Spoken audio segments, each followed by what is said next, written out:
नमस्कार। भाषा ज्ञान पर आधारित हमारे चैनल हिंदी जगत में एक बार फिर आपका स्वागत है। हमारा आज का वीडियो कक्षा 9वीं की पाठ्य पुस्तक क्षितिज भाग 1 के गद्य खंड के अंतर्गत जाबिर हुसैन जी द्वारा रचित पाठ सांवले सपनों की याद पर आधारित है। इस वीडियो में हम पाठ का प्रतिपाद्य, पाठ्य पुस्तक के प्रश्नोत्तर एवं कुछ अन्य महत्वपूर्ण प्रश्नों पर चर्चा करेंगे। तो आइए प्रारंभ करते हैं पाठ के प्रतिपाद्य से। सांवले सपनों की याद जाबिर हुसैन द्वारा रचित एवं प्रसिद्ध पक्षी विज्ञानी सालिम अली को समर्पित जीवंत संस्मरण है। यह संस्मरण जून 1987 में सालिम अली की मृत्यु के पश्चात डायरी शैली में लिखा गया है। सालिम अली की मृत्यु से व्यथित लेखक लिखते हैं कि सुनहरे परिंदों के खूबसूरत पंखों पर सवार सांवले सपनों का एक हुजूम मौत की खामोश वादी की ओर अग्रसर है और इस हुजूम में सबसे आगे हैं सालिम अली। वर्षों पूर्व सालिम अली ने कहा था कि लोग पक्षियों को आदमी की नज़र से देखना चाहते हैं, जो उनकी भूल है। ठीक उसी तरह जैसे जंगलों, पहाड़ों, झरनों और आबशारों को वे प्रकृति की नज़र से नहीं, आदमी की नज़र से देखने को उत्सुक रहते हैं। सालिम अली का स्मरण करते हुए लेखक ने इस अध्याय में उनका आकर्षक व्यक्ति चित्र प्रस्तुत किया है। अब बात करते हैं पाठ्यपुस्तक के प्रश्नोत्तर की। प्रश्न 1, किस घटना ने सालिम अली के जीवन की दिशा को बदल दिया और उन्हें पक्षी प्रेमी बना दिया? उत्तर, बचपन में सालिम अली की एयर गन से एक नीले कंठ की गौरैया घायल होकर गिर पड़ी थी। घायल गौरैया को देखकर उनका मन व्यथा से द्रवित हो उठा, अतः उसकी सेवा करते हुए वे उसके बारे में बहुत कुछ जान गए। आगे चलकर उसी गौरैया ने सारी जिंदगी सालिम अली को खोज के नए नए रास्ते दिखाए। उनके जीवन की दिशा पक्षी जगत की ओर मुड़ गई और वे पक्षी प्रेमी बन गए। प्रश्न 2, सालिम अली ने पूर्व प्रधानमंत्री के सामने पर्यावरण से संबंधित किन संभावित खतरों का चित्र खींचा होगा कि जिससे उनकी आंखें नम हो गई थीं? उत्तर, केरल में स्थित साइलेंट वैली भारत का एकमात्र वर्षावन है जहां वन्य जीवन प्रचुर मात्रा में है।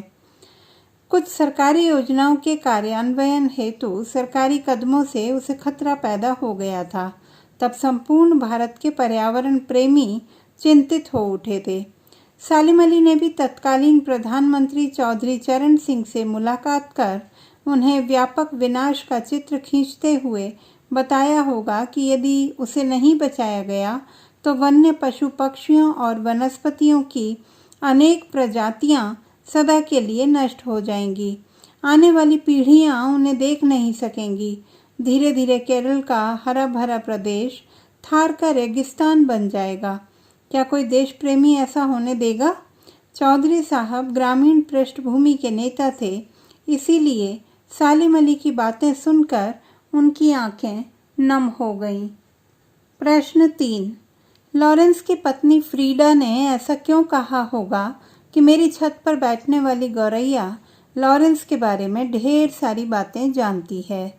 उत्तर, सालिम अली और D.H. लॉरेंस दोनों प्रकृति और पक्षियों को अत्यंत प्रेम करते थे। वे अपना अधिकांश समय अपने आसपास के पर्यावरण तथा पक्षियों की सूक्ष्म से सूक्ष्म गतिविधियों के आकलन में बिताते थे। गौरैयों पर लॉरेंस ने गहन अध्ययन किया था। उनकी प्रत्येक गतिविधि से वे वाकिफ थे। वे स्वयं खुले विचारों के आदमी थे और उनके जीवन से संबंधित सभी पहलू हर किसी को मालूम थे। वह अपनी छत पर बैठने वाली गौरैया के साथ अपनी पत्नी से अधिक समय बिताया करते थे। संभवतः इसी कारण फ्रीडा ने लॉरेंस के जीवन दर्शन, खुलेपन एवं सादगी को सामने लाने के लिए ऐसा कहा होगा। प्रश्न 4, आशय स्पष्ट कीजिए। क, वह लॉरेंस की तरह नैसर्गिक जिंदगी का प्रतिरूप बन गए थे? उत्तर, जाबिर हुसैन द्वारा रचित इस पंक्ति में लॉरेंस और सालिम अली की समानता को दर्शाया गया है। अंग्रेजी के प्रसिद्ध उपन्यासकार D.H. लॉरेंस को प्रकृति से गहरा लगाव था। उनके अनुसार हमें प्रकृति की ओर लौटना चाहिए। उन्हीं के समान सालिम अली भी प्रकृति के प्रति गहरा लगाव रखते थे। उन्होंने अपना जीवन प्रकृति और पक्षियों के प्रति समर्पित कर दिया। वे ताउम्र पक्षियों एवं प्रकृति संबंधी शोध कार्यों में लगे रहे और मानव तथा प्रकृति को जोड़ने का प्रयास करते रहे। ख कोई अपने जिस्म की हरारत और दिल की धड़कन देकर भी उसे लौटाना चाहे तो वह पक्षी अपने सपनों के गीत दोबारा कैसे गा सकेगा? उत्तर, लेखक ने सालिम अली की तुलना ऐसे पक्षी से की है जो अपने जीवन की लंबी यात्रा से थक कर मौत रूपी गोद में सदा के लिए सो गया है। उसे शरीर की गर्मी और हृदय की धड़कन देकर भी जीवित नहीं किया जा सकता। सालिम अली का सपना मौलिक था, इसे किसी की धड़कनों के द्वारा जीवंत नहीं किया जा सकता, अर्थात उनके जैसा पक्षी प्रेमी अब शायद ही कोई हो। ग सालिम अली प्रकृति की दुनिया में एक टापू बनने की बजाय अथाह सागर बनकर उभरे थे। उत्तर, सालिम अली ने अपने कार्य क्षेत्र में किसी क्षेत्र विशेष के लिए कार्य नहीं किया, बल्कि पूरे संसार के पक्षियों एवं पर्यावरण के हित हेतु कार्यरत रहे। प्रसिद्धि की चाह से परे वे समुद्र की तरह अथाह और खुले आचार विचार और सोच वाले व्यक्ति थे। पक्षी, पर्यावरण और प्रकृति के लिए वे कुछ भी करने के लिए सदैव तत्पर रहते थे। प्रश्न 5। इस पाठ के आधार पर लेखक की भाषा शैली की 4 विशेषताएं बताइए। उत्तर, सांवले सपनों की याद नामक पाठ के आधार पर लेखक की भाषा शैली की 4 विशेषताएं निम्नलिखित हैं। प्रसंग एवं भावों के अनुरूप हिंदी, उर्दू, देशज एवं विदेशी भाषा के शब्दों का प्रयोग, जैसे प्रकृति, सफ़र, सौंधी, बर्ड वॉचर आदि। मुहावरेदार भाषा का प्रयोग, जैसे आंखें नम होना, शब्दों का जामा पहनाना आदि। लंबे एवं जटिल वाक्यों का प्रयोग। भावानुकूल भाषा का प्रयोग, जैसे मेरी आंखें नम हैं, सालिम अली तुम लौटोगे ना। प्रश्न 6। इस पाठ में लेखक ने सालिम अली के व्यक्तित्व का जो चित्र खींचा है उसे अपने शब्दों में लिखिए। उत्तर, सालिम अली एक सच्चे प्रकृति प्रेमी तथा जाने माने पक्षी विज्ञानी थे। पक्षियों के बारे में जानने के अलावा प्रकृति एवं पर्यावरण की चिंता उन्हें सदैव घेरे रहती थी।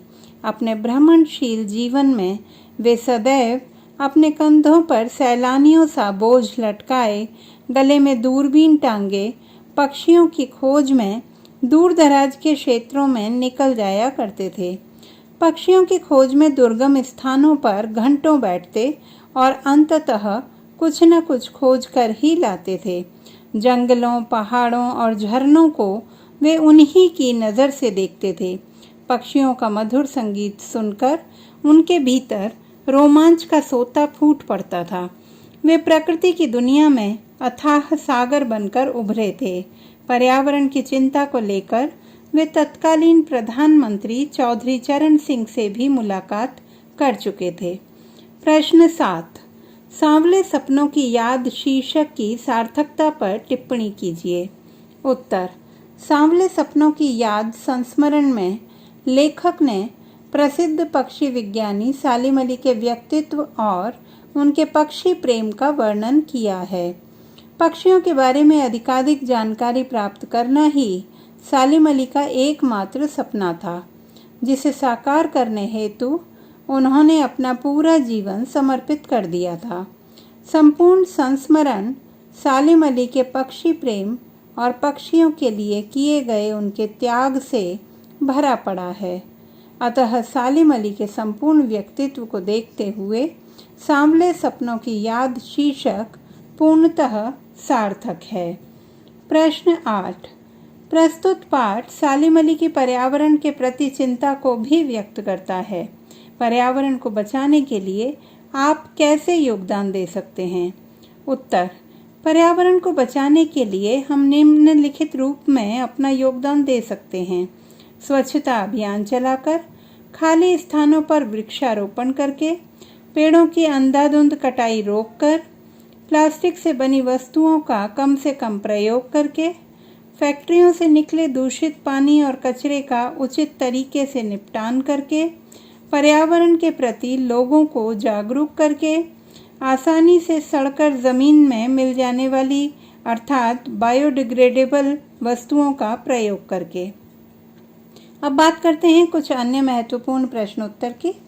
प्रश्न 1, सांवले सपनों की याद में वर्णित सफ़र सालिम अली के दूसरे अन्य सफ़रों से भिन्न है, कैसे? उत्तर, यूं तो अपने भ्रमणशील जीवन में सालिम अली हर समय सफ़र में ही रहते थे और दुर्लभ जानकारियां एकत्र कर वापस आ जाते थे, किंतु पाठ सांवले सपनों की याद में वर्णित सफ़र उनके जीवन का अंतिम सफ़र था। वे उस अंतहीन सफ़र पर जा रहे थे जहाँ से कोई लौटकर नहीं आता, अर्थात वह अपने जीवन की समस्त गतिविधियों को समाप्त कर प्रकृति में विलीन होने जा रहे थे। प्रश्न 2, सालिम अली तुम लौटोगे ना? लेखक ने ऐसा क्यों कहा है? उत्तर, लेखक सालिम अली के अभिन्न मित्र थे। वह उनके स्वभाव से भली भांति परिचित थे। वे अक्सर यात्राओं पर जाते थे और दुर्लभ जानकारियां एकत्र कर लौट आते थे। अतः लेखक को लग रहा था कि सालिम अली शायद इस सफ़र से भी लौट आएंगे। वे किसी भी प्रकार उन्हें खोना नहीं चाहते थे। उनके शब्दों में उनकी भावनाओं की विह्वलता ही प्रकट होती है। प्रश्न 3, सांवले सपनों की याद संस्मरण के माध्यम से लेखक हमें क्या संदेश देते हैं? उत्तर, सांवले सपनों की याद संस्मरण के माध्यम से लेखक हमें पशु पक्षी, प्रकृति एवं पर्यावरण से प्रेम करने का संदेश देते हैं। वे चाहते हैं कि युवा पीढ़ी आगे आकर प्रकृति को नष्ट होने से बचाए, प्रकृति को हरा भरा बनाए रखे तथा पशु पक्षियों और जीव जंतुओं का संरक्षण करे। प्रश्न 4, मनुष्य को प्रकृति को उसी की नज़र से देखना चाहिए। यहाँ उसी की नज़र से देखने का क्या तात्पर्य है? उत्तर, यहाँ उसी की नज़र से देखने का तात्पर्य है कि हमें प्रकृति के साथ ऐसा व्यवहार करना चाहिए जिससे उसे लेश मात्र भी नुकसान ना हो। हमें उसे फलने फूलने और संवर्धित होने का अवसर प्रदान करना चाहिए। तो बच्चों, आशा करती हूँ कि यह वीडियो पाठ को विस्तार से समझने में सहायक सिद्ध होगा। पाठ के सूक्ष्म अध्ययन हेतु बहुवैकल्पिक प्रश्नों पर आधारित हमारा वीडियो देखना ना भूलें। यह न केवल ऑनलाइन परीक्षा हेतु उपयोगी होगा बल्कि पाठ के गहन अध्ययन में भी सहायक सिद्ध होगा। भाषा संबंधी किसी भी समस्या के समाधान हेतु बने रहिए सुनीता भटनागर हिंदी जगत के साथ। आपका दिन शुभ हो।